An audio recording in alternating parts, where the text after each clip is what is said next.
Hello mga kalab! Welcome to my Love Advice vlog!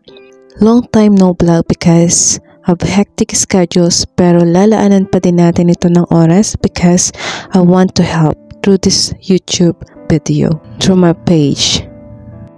Nowadays, mahirap na talagang malaman ng totoong intensyon sa'yo ng isang tao.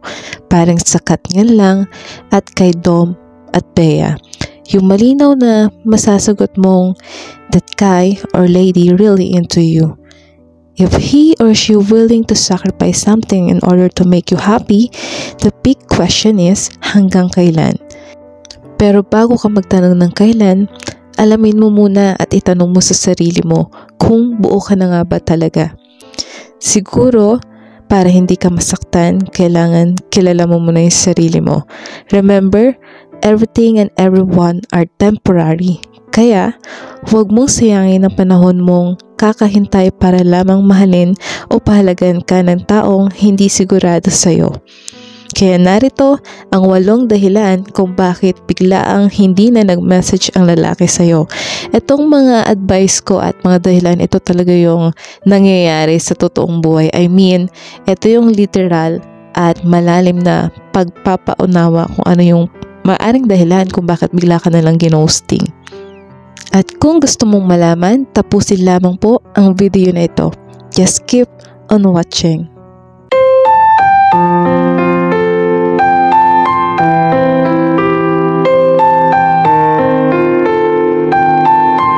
Handa na ba kayo? At narito ang 8 dahilan ng ghosting ng lalaki. Ang tanong, bakit hindi na nagme-message sa'yo ang taong mahal mo? Mga kalab, literally at ang pinaka-common na palusot o dahilan ay walang load o available ways to communicate. Kumbaga, diba pag walang pera, walang cellphone, walang load o walang signal. So, yun yung mga napakababaw na dahilan kung bakit hindi daw sila nakapag-update o nakapag-message ng tuluyan. Uulitin ko, maaaring bigla ang pagkawala ng signal because of lack of financial to provide loads or data, or worse, unexpected situation tulad ng nanakaw ang kanyang cellphone. So tandaan, kung talagang mahal ka ng isang tao, magsasabi yan at gagawa ng paraan. Hindi ka paghihintayin kasi ayaw niyang, not like just na mag-alala ka, but the term is ayaw kanyang mahirapan o mag-overthink. Kasi kapag nahihirapan ka, mas nahihirapan siya. At kung talagang mahalaga ka sa kanya, maaring update ka niya agad sa option na pwede niyong pagkasunduan sa paraan ng inyong komunikasyon. Ika nga sa kasabihan, kung gusto, maraming paraan. Kung ayaw, maraming dahilan. Dahil ang katotohanan, sa tunay na nagmamahal, ang kahirapan ay kailanman hindi naging dahilan. Hindi ka na message at hindi na nagparamdam kasi na-realize niya magkaiba ang inyong standard. Kumbaga, hindi kayo compatible o magka-match. Ito ay kadalasang nangyayari ng biglaan sa mga matagal ng magkarelasyon dahil biglaan nilang nalalaman na hindi sila magka-match na ugali. Kumbaga, tumatagal lang ay relasyon pero yung pagkakakilanlan sa bawat isa ay hindi malalim. Magkaiba ng gusto at magkaiba din ng paraan ng pagharap sa problema. Sabi nga nila, ang mag-partner dapat hindi lamang sa saya nakakasama, lalo na dapat sa panahon na kailangan mo siya. Yun nga lang nakakalungkot, diba? Huli na nang na-realize ng isa na hindi kayang intindihin ng bawat isa. Oo, sa madaling panahon, kaya mo pa dahil pinili mong kayanin. Pero paglipas ng panahon, mauubos ka na. Hindi na kayang panindigan ng lalaki kasi bago makipagrelasyon, hindi kilala ang sarili. So, naghahanap sila ng babaeng bubuo sa kanila at worse, pag buo na sila, ikaw naman ang mawawasak at bigla na lang silang mananahimik. Hindi na magme-message kasi bigla ang nagbago ang standard niya sa relasyon at sa karelasyon. In short, bigla ang turn off sa'yo o na fall out of love. Pangatlo, ikaw ay low value. Tandaan na para sa kanya. Ibig sabihin, kung hindi niya nakikita ang halaga mo, malamang merong ibang taong makakita nun, hindi man sa ngayon pero sa tamang panahon.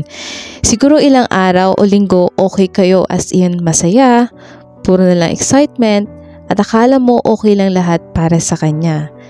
Ang lalaki, observant yan. Hindi nila sinasabi ang nasa isip nila kasi iba sila mag-isip sa relasyon. Totoo? Una lang talaga, paghihirapan ka at puro positive lang ang papakita sa'yo. Syempre gusto nilang makuha yung matamis mong oo.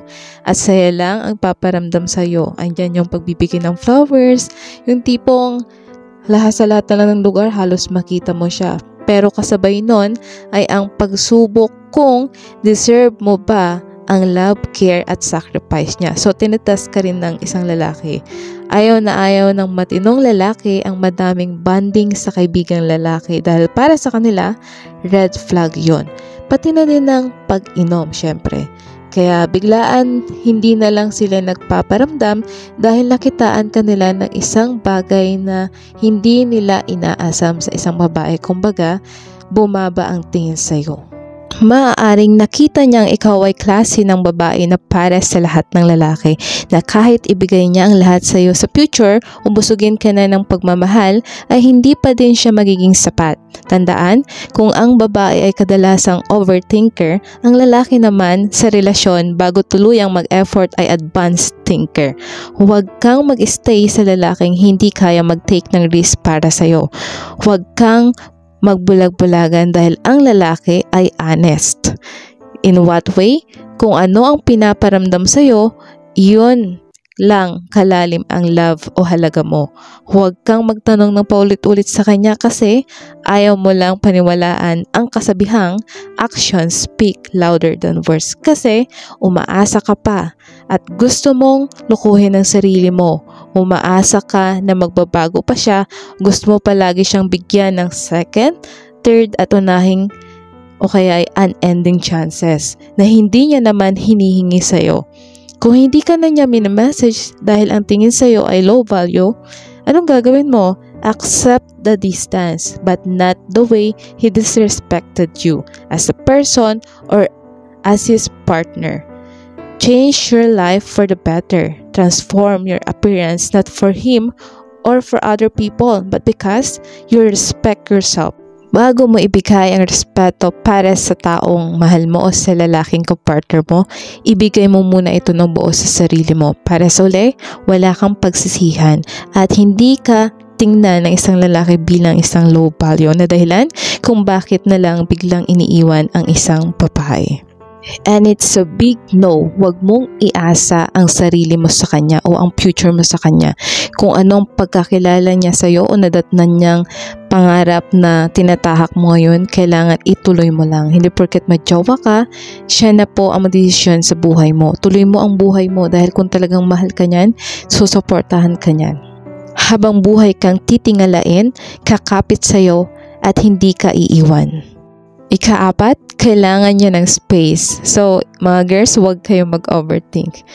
Hindi ka na niya min-message kasi gusto niya ng oras para sa sarili niya as part of self-love and not because gusto nang makipaghiwalay o need mo na siyang hiwalayan. So, pag ganito yung sitwasyon ng karelasyon mo, dapat huwag kang maging nagger, huwag kang tanong-tanong o iwasan mo yung long message. Kasi minsan, yung akala mong nag-overthink ka na gusto ko nang hiwalayan o hindi na kayo mag-grow, hindi na to mag-work, nagkakatotoo kasi mali ang approach natin sa bawat sitwasyon. Again, sa panahong ito, dapat ay iwasan mo ang pagiging nagger o pag-chat or text ng long messages na naglalaman ng maraming issues, questions, or what we call kadramahan para sa kanya. Kung sa feeling mo ay nagiging honest ka lang dahil mahal mo siya, ang dating po sa kanya doon ay nagdadrama ka lang at pinakaayaw ng boys yung iyakin. Kaya hindi na siya nag-message kasi inatake siya ng anxiety na pwede ding mangyari sa inyo. Kumbaga gusto lang niya manahimik muna o literal na pagputol ng komunikasyon ninyo, panandalian kasi ayaw kanyang madamay. Dahil alam niya na magiging okay din siya pagdating ng oras o nagsusunod na araw. Maaaring mayroon lang siyang problema na labas sa relasyon ninyo tulad ng financial problem, family, or pagkilala sa sarili. Kasi may mga lalaking wasak na bago mo pa siya maging relasyon. Kaya hirap silang umintindi ng kanilang relasyon o kung ano ang papel nila para mag-work ang isang relasyon o sila mismo bilang isang karelasyon. Kung baga, merong isang bagay na gumugulo sa isip niya ng paulit-ulit at kailangan niyang magdesisyon at sa desisyong gagawin niya alam niyang meron at merong masasaktan. Dahil doon, pinapangunahan na siya ng negatibong pagtanggap dito o takot kaya iniisip niya na maaaring maging negatibo din ang iyong response o reaction kung sasabihin niya yung totoo sa'yo. Ikalima, wala na siyang nararamdamang spark sa'yo. Yun ay isang napakalaking maling akala. Ito ay pinaka-misconception ng magkarelasyon na kapag wala ng kilig, wala ng pagmamahal sa bawat isa. Kaya nga dapat, love is a choice, a lifetime commitment. Hindi lang dapat nakadepende sa feelings ang relasyon. Lalo na kung long-term na ang relationship ninyo. Bigla na lang siyang hindi nagparamdam kasi inakala niyang wala lang patutunguhan ang relasyon. Yung tipong nakasalalay lang pala sa spark yung relasyon. Kaya mga kalab, hanapin ninyo yung araw-araw kang pipiliin. Mawala man ng kilig at hindi man kayo magkasama araw-araw. Nawala na ang excitement dahil masyado na siyang komportable sa'yo. Sa sobrang komportable, nawala na ng gana pati ng respeto upang direkta kanyang kausapin sa sitwasyon ninyo. Kadalasan kapag hindi ka na pinaghirapan ng lalaki dahil nakuha na niya sa'yo ang gusto niya, hindi ka na niya madalas isipin dahil ibang babae naman ang pinapantasya niyang makilala. Dahil nature ng lalaki ang balancing pagkontrol ng kanilang emosyon, kaya mas lubos na nasasaktan sa bawat hiwalayan ang babae. Ika-anim, hindi ikaw ang priority dahil option ka lang. So dagdag din dyan ang napakarami niyang bisyo. Maaring busy sa trabaho, sa libangan, sa kaibigan, sa pamamasyal at bapang bagay. In short, sa 5 priority niya, ikaw ay nasa ika-4 o ika-5. Malinaw na nangangahulugang mababaw lamang ang pagmamahal sa iyo na maaaring sa simpleng pagkakamali mo ay tuluyan kanyang alisin sa buhay niya. Kung baga, ang lalaking ito ay self-centered na mas nasisiyahan o mas may pagpapahalaga sa mga material na kaaliwan sa mundo. Dahil kung tunay na mahalaga ka, ikaw ang priority niya.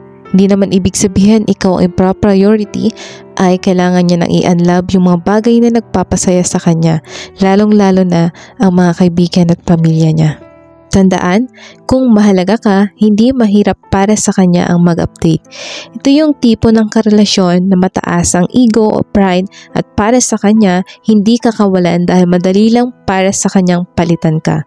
Kaya hindi ka na message o ginose ka kasi toxic lang ang dala mo sa kanya.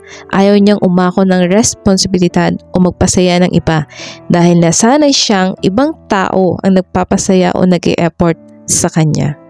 Maaari ding madami kayo. Maaring ikaw ang jowa pero madami kayong ini-entertain, kalandian o kausap niya tuwing free time at syempre wais siya kasi by schedule kayo nang wala kayong kamalay-malay.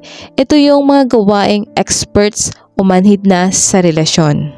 Ika-7, may jowa siya means taken, not single.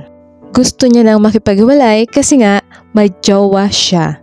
Kumbaga, ginawa ka lang ng panakip butas o option sa panahong nagkakalabuan sila ng girlfriend o asawa niya. Siyempre, madaling sabihin na mahal ka sa salita pero ang laman ng puso niya ay para lang sa iba. Maaring takot siyang mag-isa o walang reserba sa panahong iiwan na siya. Ito ang mga karelasyong selfish. Yung tipong ayaw kang pahalagahan at mahalin ng tama pero hindi ka pinapakawalan o ayaw kang ipaubaya sa iba.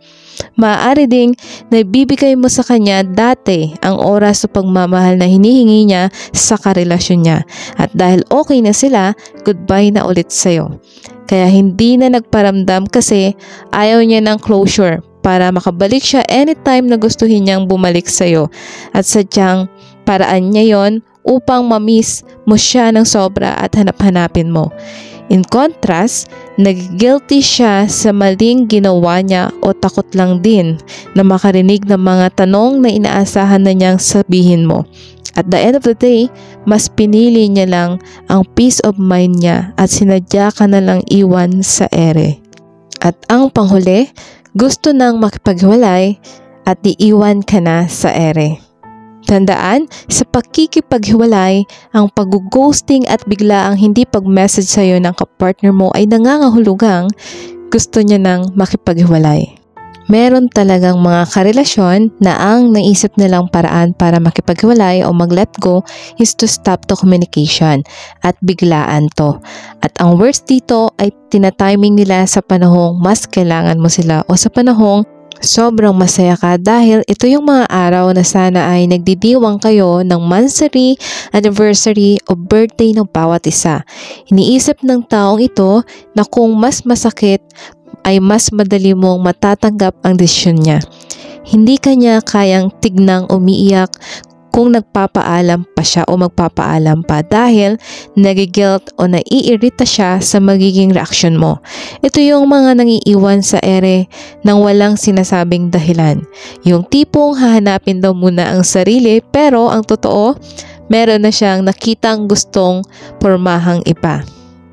Kaya kung biglaan na lang pong hindi nagparamdam ang partner ninyo at umabot ng 3 araw at hinanahimik na rin kayo, ibig sabihin may problema ang relasyon ninyo.